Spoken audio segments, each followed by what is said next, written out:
Assalamualaikum warahmatullahi wabarakatuh. Selamat pagi anak-anak. Bagaimana kabar kalian hari ini? Semoga kalian selalu diberikan kesehatan. Walaupun kita KBM dari jauh, semoga kita selalu mendoakan satu sama yang lain agar kita semua sehat. Oke, kita lanjut ke pertemuan yang kedua nih. Melanjutkan bab yang kemarin, yaitu adalah zat gizi sumber tenaga. Kemarin kita bahas macam-macamnya apa aja sih? Ada monosakarida, ada disakarida, ada polisakarida, ada lemak.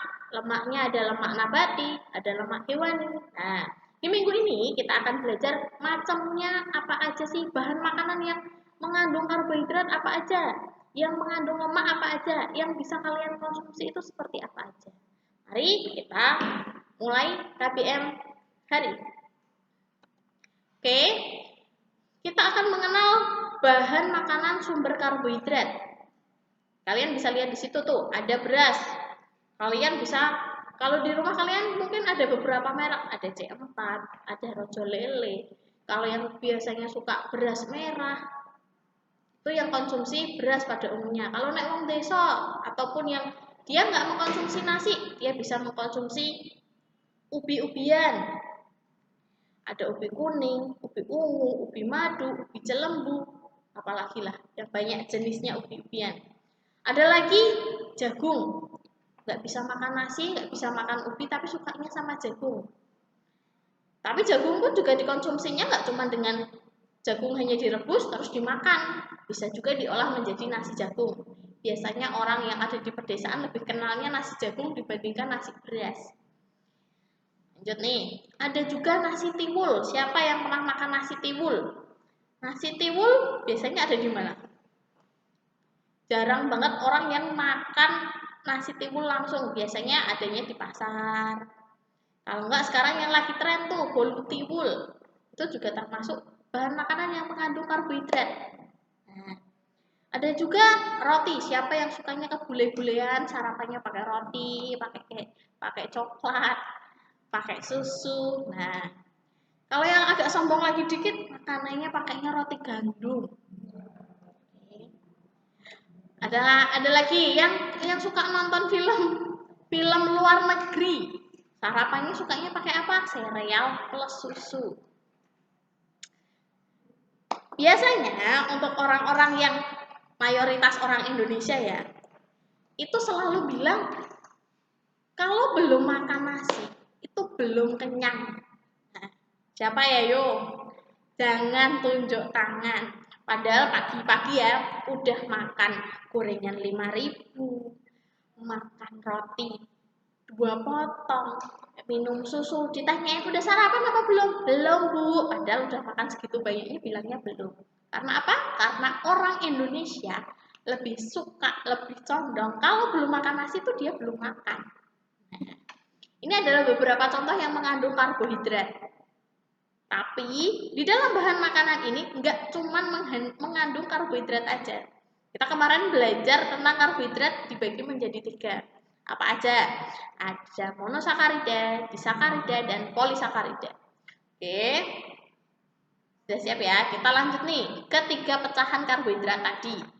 Yang pertama ada karbohidrat dari monosakarida. Monosakarida pun juga dipecah lagi menjadi 3. Yang pertama ada glukosa.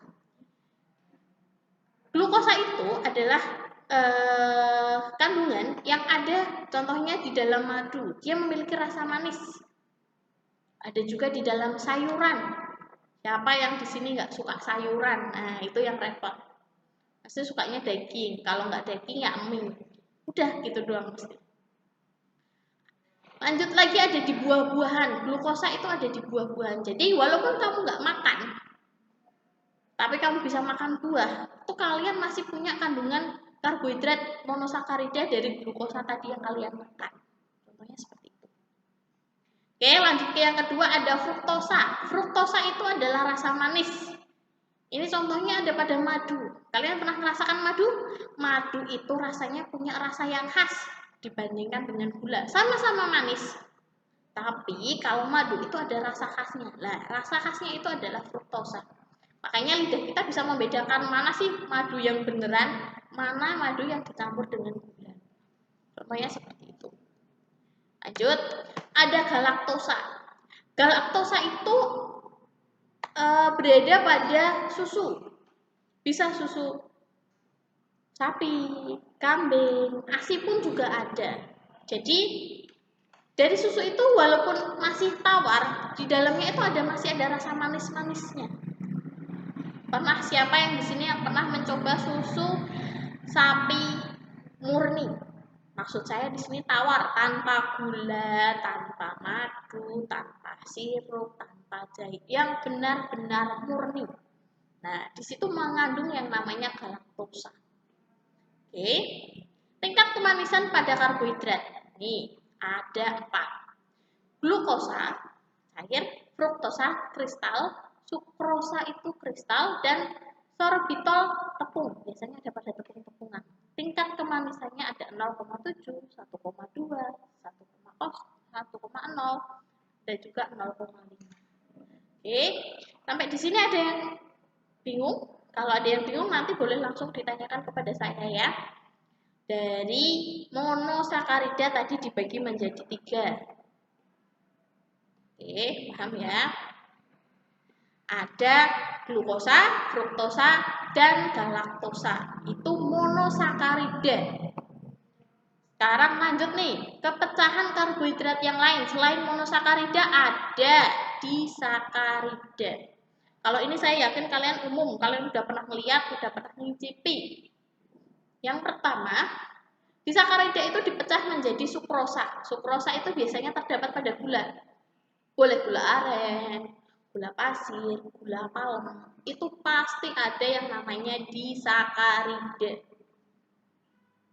Oke, kalian capek semaput dikasih teh anget manis, itu kalian langsung jadi sehat lagi. Jadi punya tenaga lagi lah. Tenaganya itu dari sukrosa ini. Paham ya? Sekarang kita ke yang kedua, ada maltosa. Maltosa itu dari gandum, dari serealia. Nah, contohnya seperti ini. Gandum dari roti, dari sereal. Kalian bisa dapatkan itu, walaupun nanti rasanya akan berbeda-beda. Kalau yang gandum biasanya hanya tawar, tapi tawar itu tetap ada manisnya. Paham ya? Lanjut nih. Ke laktosa. Laktosa itu ada pada susu. Jadi di susu itu nggak cuman laktosa, tapi tadi ada apa? Galaktosa. Jadi makanya anak-anak yang masih dalam masa pertumbuhan itu selalu disarankan mengkonsumsi susu. Siapa yang di sini masih dalam masa pertumbuhan? Maksud saya di sini masa pertumbuhan itu masih bisa ke atas ya, bukan ke samping. Kalau kayak gue nih tumbuhnya sekarang samping, bukan ke atas lagi. Oke, tapi tenang aja. Untuk usia di bawah 20 tahun itu masih termasuk ke dalam usia pertumbuhan. Paham ya?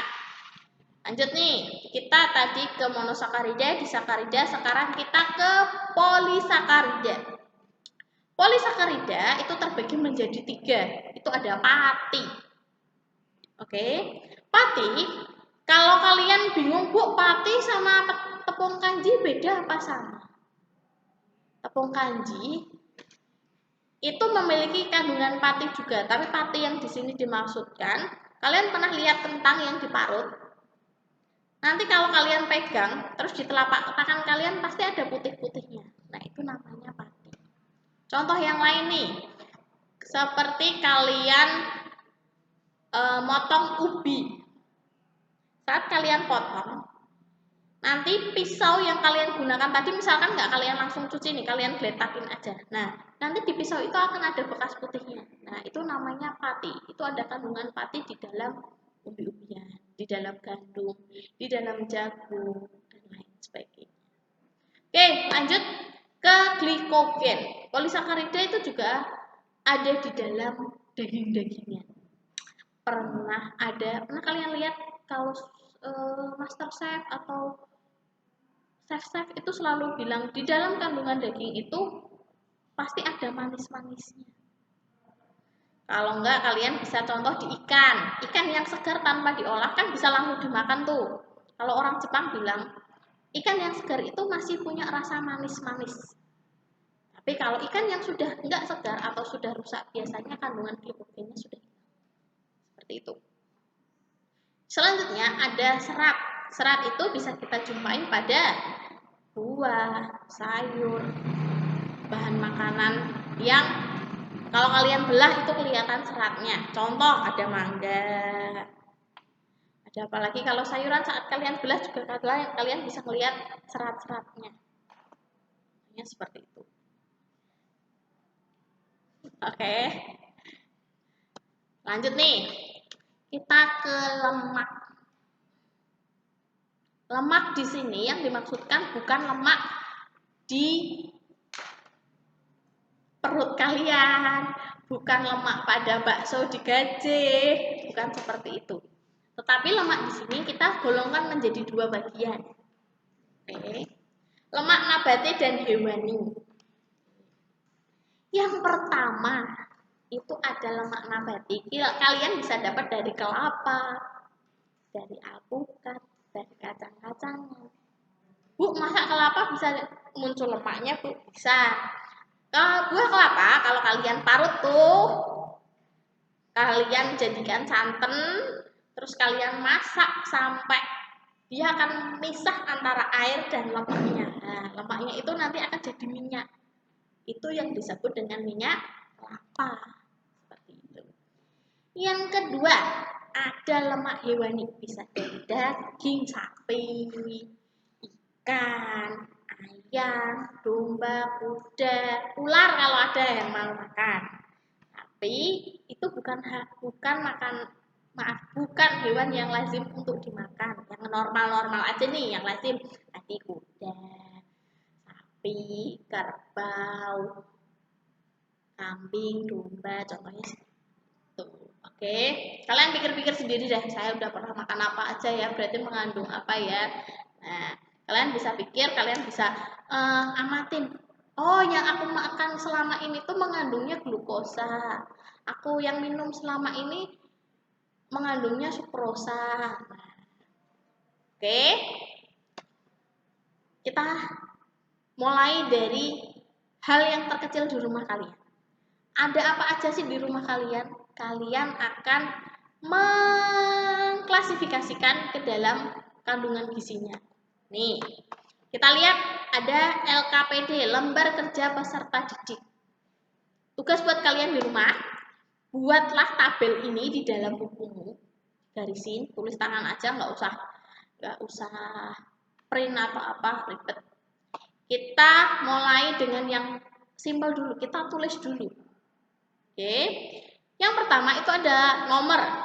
Saya hanya minta kalian tuliskan 10 nama bahan makanan yang ada di rumah kalian. Nama bahan makanannya apa? Misalkan beras. Itu mengandungnya apa? Glukosa, sukrosa, maltosa, atau pati. Yang ada di checklist, dicetak. Misalkan lagi, adanya telur ayam, Bu. Ya sudah, telur ayam itu mengandungnya apa? Kalian cetak. Seperti itu. Nanti hasilnya kalian foto, langsung kalian kirimkan ke Google Classroom. Nanti otomatis langsung saya nilai dan saya komen. Oke, paham ya? Ada pertanyaan? Kalau ada pertanyaan silahkan nanti langsung tanyakan di kolom Google Classroom. Insya Allah nanti akan langsung saya balas.